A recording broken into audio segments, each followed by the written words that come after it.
Today, we have a really fun question from Feb Sontain in London.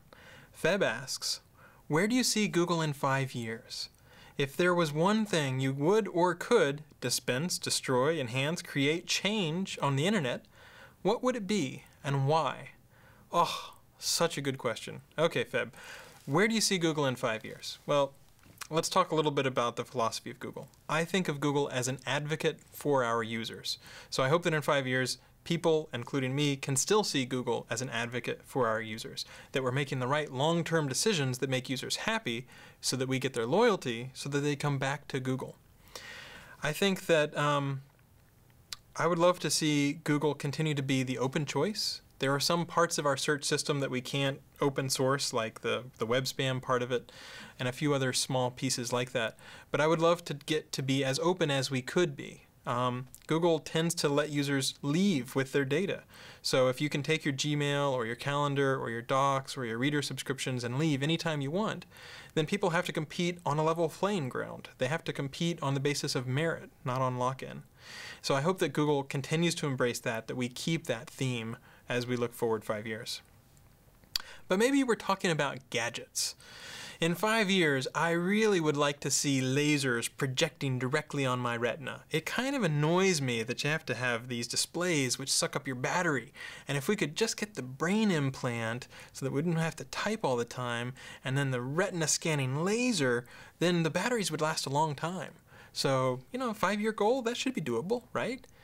The other thing is, I think a lot more of our data will be in the cloud. So this will be closer to your personal computer. You know, if you could have this, along with your retina scanning laser, then you could just go about your whole day and have access to everything you need instead of lugging a laptop around.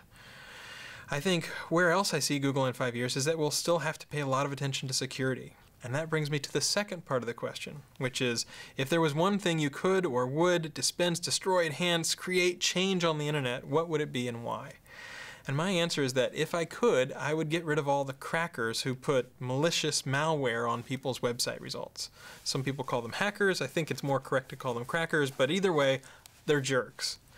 The way that things are going is this, as far as I can tell. It used to be that people would take advantage of individual personal computing machines. So, you know, Windows XP, Windows 95, Windows 98, maybe an Apple computer or a Linux computer. I think the trend is that as Windows 7 and Vista and more secure operating systems roll out, individual client computers on the internet will be more well protected. So what happens? I think web servers on the web are going to be exploited a lot more. The hackers are going to stop putting viruses and malware on individual people's machines, and they're going to start attacking web servers across the entire World Wide Web. We've already seen this happen with large-scale attacks on, for example, WordPress running on Network Solutions or GoDaddy, and even if you're a very, very good web host, even the tiniest little bit of a chink in your armor means somebody can slip through and possibly infect a large number of your customers. The fact is, not that many people pay attention to the security of their web server right now, and that can create an entire vector for attacks against people, including serving malware to people that visit your website or mounting attacks directly from an infected web server. So for whatever reason, I think the trend is going to be a little bit more towards the evil SEO, black hat, hacker mentality where people just try to hack their way up to the top of the search results, and along the way infect people with malware and keyloggers and all that sort of stuff. I think it'll get better on client PCs. I think it'll get worse on web servers until people start to take web security seriously on the web. And that's going to take a few years. So if I could do anything and change anything about the internet, I'd fast forward that process to where we had a really secure infrastructure for the web and people found it a lot harder to hack into other people's websites.